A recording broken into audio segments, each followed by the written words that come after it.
ಇನ್ನು ಮುಂದೆ ನಿಮ್ಮ ನೆಚ್ಚಿನ ಧಾರಾವಾಹಿಗಳ ಫುಲ್ ಎಪಿಸೋಡ್ಗಳು ಸನ್ ನೆಕ್ಸ್ಟ್ ಆಪ್ನಲ್ಲಿ ಮಾತ್ರ.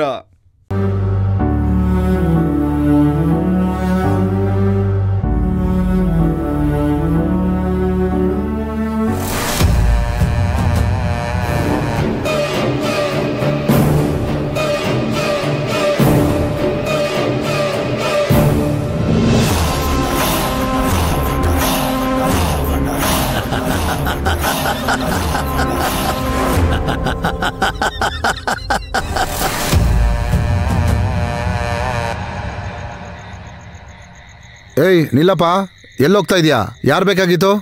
ಮಗಳು ಮದುವೆ, ಬುದ್ಧಿಯವ್ರಿಗೆ ಲಗ್ನ ಪತ್ರಿಕೆ ಕೊಟ್ಟೋಗೋಣ ಅಂತ ಬಂದಿದ್ದೀನಿ. ನಾನು ಅವ್ರಿಗೆ ತುಂಬಾ ಬೇಕಾದವನು. ಸರಿ ಸರಿ ಹೋಗು. ವಂಶ, ನಾಗವಂಶ. ನಮಸ್ಕಾರ ಬುದ್ಧಿ. ಇಷ್ಟೊತ್ನಲ್ಲಿ ಯಾಕೋ ಬರೋಕೋದೆ? ಮಗಳು ಮದುವೆ, ಲಗ್ನ ಪತ್ರಿಕೆ ಕೊಟ್ಟೋಗೋಣ ಅಂತ ಬಂದೆ. ನಾಳೆನೇ ಊರ್ಗೋಗ್ಬೇಕು. ಇದೇ ಮೊದಲನೇ ಕಾರ್ಡು. ದೇವ್ರ ಪೂಜೆಗೂ ಇಟ್ಟಿಲ್ಲ. ನಿಮಗೆ ಕೊಟ್ಟು ಆಶೀರ್ವಾದ ತಗೊಂಡೋಗೋಣ ಅಂತ ಬಂದೆ. ಮೆಚ್ಚಿದೆ ನಿನ್ನ ಭಕ್ತಿಗೆ. ತಗೊಳ್ಳಿ ಬುದ್ಧಿ.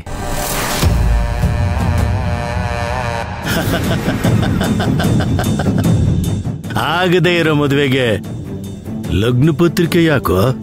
ನೀನ್ ಹೇಳ್ಬೇನ ನನ್ನ ಮಗಳು ಮದುವೆ ನಿಲ್ಸಿದ್ದು? ಪಾಪಿ, ಯಾಕೋ ಈಗ ಮಾಡ್ದೆ? ನನ್ನ ಮಗಳು ಭವಿಷ್ಯ ಚೆನ್ನಾಗಿರಲಿ ಅಂತ ಸಾಲ ಸೂಲ ಮಾಡಿ ಎಲ್ಲ ವ್ಯವಸ್ಥೆ ಮಾಡ್ಕೊಂಡಿದ್ದೆ. ನನ್ನ ಮಗಳು ನಗ್ನಗ್ತಾ ಇರಬೇಕು, ಅವಳು ಸಂಸಾರ ಸುಖವಾಗಿರೋದನ್ನ ನೋಡ್ಬೇಕು ಅಂತ ಕನಸು ಕಟ್ಕೊಂಡಿದ್ದೆ. ನನ್ನ ಮಗಳು ನಿನಗೆ ಯಾವ ಅನ್ಯಾಯ ಮಾಡಿದ್ಲು? ನಿನ್ನ ಮಗಳಿಗೆ ನಾವು ಮಿಲ್ಲಲ್ಲಿ ಕೆಲಸ ಕೊಟ್ಟಿದ್ವಿ. ಕೊಟ್ಟು ಕೆಲಸನ ಮರ್ಯಾದೆಯಿಂದ ಮಾಡ್ಕೊಂಡು ಹೋಗೋದು ಬಿಟ್ಟು ಅಕ್ಕಿನಲ್ಲಿ ಎಷ್ಟು ಕಲ್ಲು ಬೆರೆಸಿದ್ದಾರೆ, ಬೇಳೆನಲ್ಲಿ ಏನು ಮರಳು ಬೆರೆಸಿದ್ದಾರೆ ಅಂತ ಕೇಳಕ್ ಹೋದ್ಲು. ಅಷ್ಟಕ್ಕೆ ಸುಮ್ಮನೆ ಇದ್ಲಾ? ಅದನ್ನ ಮೇಲಧಿಕಾರಿಗಳಿಗೆ ರಿಪೋರ್ಟ್ ಮಾಡಿದ್ಲು. ನಮ್ ತಲೆ ಕೆಡಲ್ವಾ? ನಮ್ಮ ರಕ್ತ ಕುದಿಯಲ್ವಾ? ಹಿರಿಯರು ಹೇಳಿದ್ರು 100 ಸುಳ್ಳು ಹೇಳಿ ಒಂದು ಮದುವೆ ಮಾಡು ಅಂತ. ಆದ್ರೆ ನಾನು ಒಂದೇ ಒಂದು ಸುಳ್ಳು ಹೇಳಿ ನಿನ್ನ ಮಗಳ ಮದುವೆನ ನಿಲ್ಲಿಸ್ದೆ. ಇನ್ನು ಅವಳು ಈ ಊರಿನಲ್ಲ, ಯಾವ ಊರಿಗೆ ಹೋದ್ರು, ಕೊನೆಗೆ ಪರದೇಶಕ್ಕೆ ಹೋದ್ರು ಅವಳ ಮದುವೆ ಆಗಲ್ಲ. ಹಾಗಾಗಿ ನಾನು ಬಿಡಲ್ಲ. ನೀನು ಅಲ್ಲಿವರೆಗೂ ಬದುಕಿದ್ರೆ ತಾನೇ.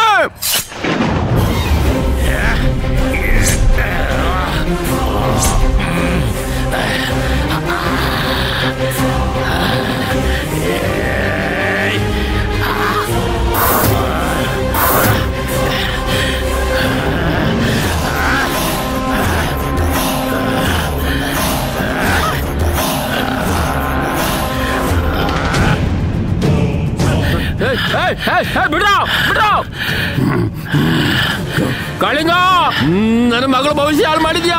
ನೀನು ಮಾತ್ರ ಸುಮ್ಮನೆ ಬಿಡಲ್ಲ. ನನ್ನ ಕನಸನ್ನು ಉದ್ದೂರು ಮಾಡಿದ್ಯಾ ಪಾಪಿ. ನೀನು ಮಾತ್ರ ಸುಮ್ಮನೆ ಬಿಡಲ್ಲ ಕಣ. ಬಿಡ್ರ.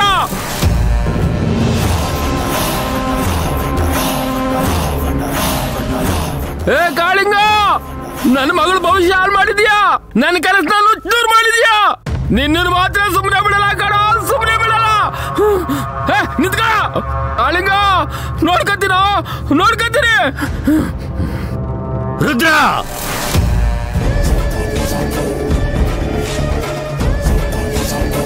ನಮ್ಮೂರಲ್ಲಿ ಗೂಳಿ ಬಿಟ್ಟು ತುಂಬಾ ದಿನ ಆಗಿತ್ತಲ್ವಾ? ತುಂಬಾ ದಿನ ಆಗಿತ್ತು ಬುದ್ಧಿ. ಹಾಗಿದ್ರೆ ಕಟ್ಟಿರೋ ಗೂಳಿನ ಬಿಟ್ಬಿಡು. ಆಯ್ತು ಬುದ್ಧಿ.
ಬಿಡಲ್ಲ, ನಾನು ನಿನ್ನ ಬಿಡಲ್ಲ, ಸಾಯಿಸ್ತೀನಿ.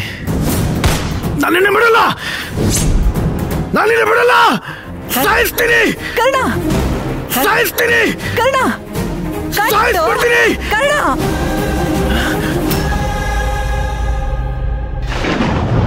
ಕರ್ಣ, ಯಾಕೋ ಈ ಕೂಕೊಂಡೆ? ಏನಾಯ್ತಪ್ಪ?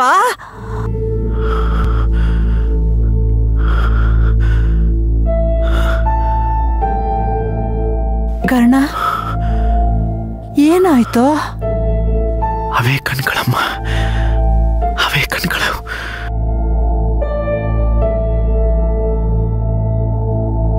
ಕರ್ಣ, ಯಾರ ಬಗ್ಗೆ ಹೇಳ್ತಿದ್ಯೋ?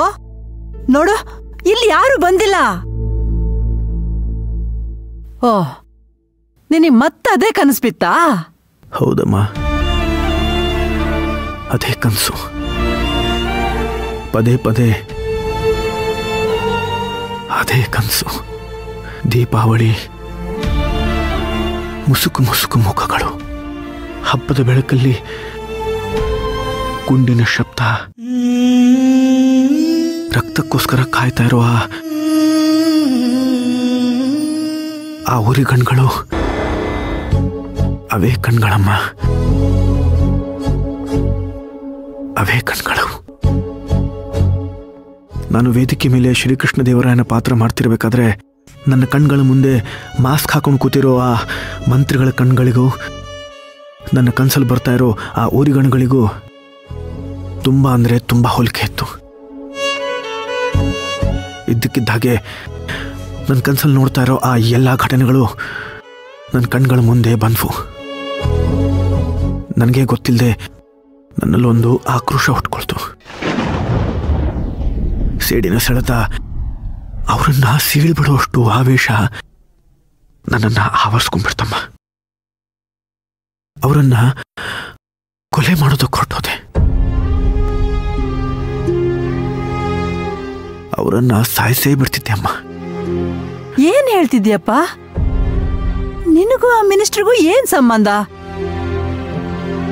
ಅವ್ರ ಕಣ್ಣುಗಳು ನೋಡಿದ್ರೆ ನಿನಗೆ ಯಾಕೆ ಆವೇಶ ಬರ್ಬೇಕು? ನೀನ್ ಹೇಳ್ತಿರೋದ್ ಕೇಳ್ತಿದ್ರೆ ನನ್ಗೆ ಯಾಕೋ ತುಂಬಾ ವಿಚಿತ್ರ ಅನಿಸ್ತಿದೆ ಕಣೋ.